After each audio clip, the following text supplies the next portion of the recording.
आज हम जानेंगे कि कांवड़ यात्रा की शुरुआत कैसे हुई।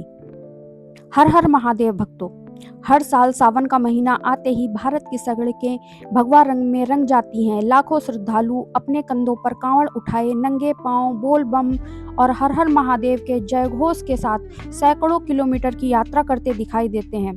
कोई हरिद्वार से जल लाता है, कोई गंगोत्री से, कोई गोमुख से, तो कोई सुल्तानगंज के देवघर तक पैदल चलता है। रास्ते में थकान होती है, बारिश होती है, तेज धूप होती है, लेकिन शिव भक्तों के कदम नहीं रुकते। लेकिन क्या आपने कभी सोचा है आखिर कांवड़ यात्रा की शुरुआत कब हुई?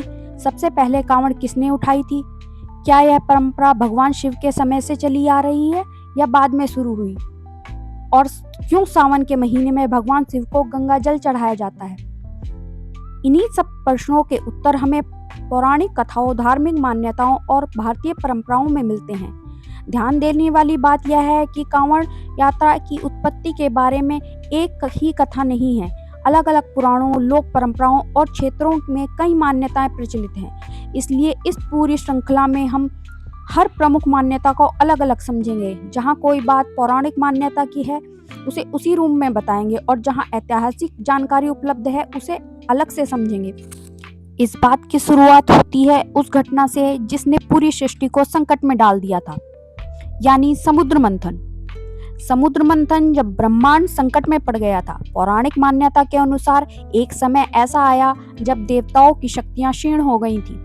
असुर लगातार बलशाली होते जा रहे थे। देवताओं ने भगवान विष्णु से सहायता मांगी। भगवान विष्णु ने सलाह दी कि देवता और असुर मिलकर क्षीर सागर का मंथन करें। उस मंथन से अनेक दिव्य रत्न उत्पन्न होंगे। मंदराचल पर्वत को मथनी बनाया गया और वासुकी नाग को रस्सी। एक ओर देवता और दूसरी ओर असुर थे। जैसे ही मंथन शुरू हुआ, समुद्र से जो निकला उसने पूरे ब्रह्मांड को भयभीत कर दिया। वह था हलाहल विष। यह विष इतना प्रचंड था कि उसकी ज्वालाओं से दिशाएं जलने लगी। देवता, असुर, ऋषि, गंधर्व कोई भी उसके प्रभाव को सहन नहीं कर पा रहा था। ऐसा प्रतीत होने लगा था यदि इस विष को कोई नहीं रोकेगा तो संपूर्ण सृष्टि नष्ट हो जाएगी। सभी देवता भगवान शिव के पास पहुंचे और प्रार्थना की, हे महादेव, केवल आप ही इस संसार की रक्षा कर सकते हैं। भगवान शिव को केवल संहार का देवता नहीं बल्कि करुणा और त्याग का प्रतीक भी माना जाता है। सृष्टि की रक्षा के लिए उन्होंने बिना किसी स्वार्थ के वह भयंकर विष अपने हाथों में लिया और पी लिया। लेकिन यदि वह विष उनके पूरे शरीर में फैल जाता तो सृष्टि का संतुलन बिगड़ सकता था। तभी माता पार्वती ने तुरंत भगवान शिव के कंठ को हाथ से पकड़ लिया ताकि विष नीचे न उतर सके। विष उनके कंठ में ही रुक गया। इसी कारण भगवान शिव का कंठ नीला पड़ गया और वे नीलकंठ कहलाए। लेकिन हलाहल की अग्नि शांत नहीं हुई। विष की उष्णता अत्यंत तीव्र थी। यहीं से शुरुआत हुई जलाभिषेक की।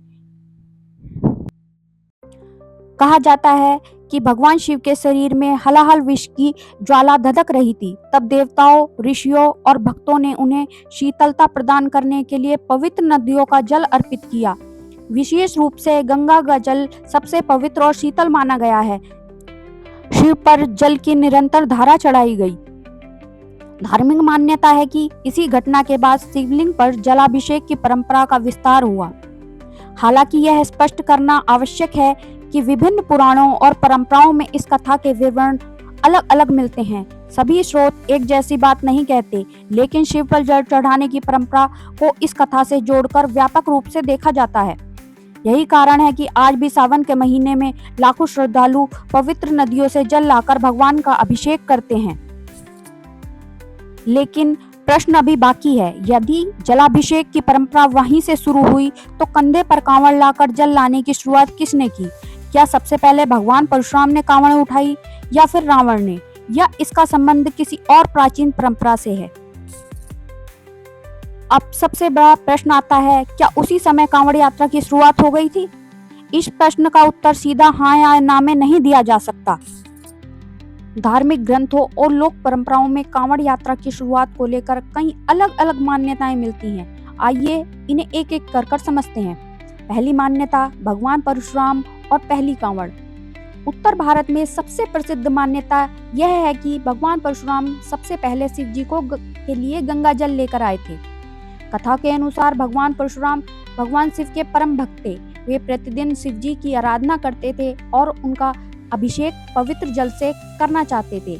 एक समय उन्होंने गंगा जी से जल भरकर उन्हें दोनों ओर समान भार में बांधकर अपने कंधे पर उठाया और भगवान शिव का अभिषेक किया। इसी प्रकार जल को संतुलित करके कंधे पर ले जाने की परंपरा आगे चलकर कांवड़ कहलाने लगी। लोक मान्यता है कि परशुराम ने उत्तर प्रदेश के बागपत क्षेत्र स्थित पूरा महादेव मंदिर में गंगा जल चढ़ाया था। इसी कारण आज भी उस क्षेत्र की कांवड़ यात्रा को अत्यंत प्राचीन माना जाता है। हालांकि यह ध्यान रखना आवश्यक है, यह धार्मिक और लोक मान्यता है। इसे समर्थन में ऐसा कोई प्राचीन ऐतिहासिक प्रमाण उपलब्ध नहीं है जो इसे निश्चित रूप से पहली कांवड़ यात्रा सिद्ध करे। फिर भी करोड़ों श्रद्धालु इस कथा को स्वीकार करते हैं। दूसरी मान्यता, क्या रावण भी कांवड़ लाया था? अब बात करते हैं ऐसी कथा की जो बहुत कम लोग विस्तार से बता पाते हैं। रावण केवल लंका का राजा नहीं था, बल्कि भगवान शिव का एक महान भक्त भी था। कहा जाता है उसने वर्षों तक कठोर तपस्या की। कई कथाओं में वर्णन मिलता है उसने शिव जी को प्रसन्न किया और अपना शीर्ष अर्पित किया था। एक प्रसिद्ध लोक कथा के अनुसार रावण भगवान शिव को प्रसन्न करने के लिए पवित्र जल लाकर उसका अभिषेक करता था। कुछ क्षेत्रों में यह भी माना जाता है कि उसने कंधे पर जल लेकर लंबी यात्रा की। हालांकि यह कथा पूरे भारत में समान रूप से स्वीकृत नहीं है और विभिन्न क्षेत्रों में इसके अलग अलग रूप सुनने को मिलते हैं, इसलिए इसे भी लोक मान्यता के रूप में ही देखा जाता है। तीसरी मान्यता, श्री राम का शिव अभिषेक। अब बात करते हैं भगवान श्री राम की। जब श्री राम लंका विजय के लिए प्रस्थान करने वाले थे, तब उन्होंने भगवान शिव की आराधना करने का निश्चय किया। उन्होंने समुद्र तट पर शिवलिंग की स्थापना की और उसका विधि पूर्वक जलाभिषेक किया। बाद में यही स्थान रामेश्वरम के नाम से प्रसिद्ध हुआ।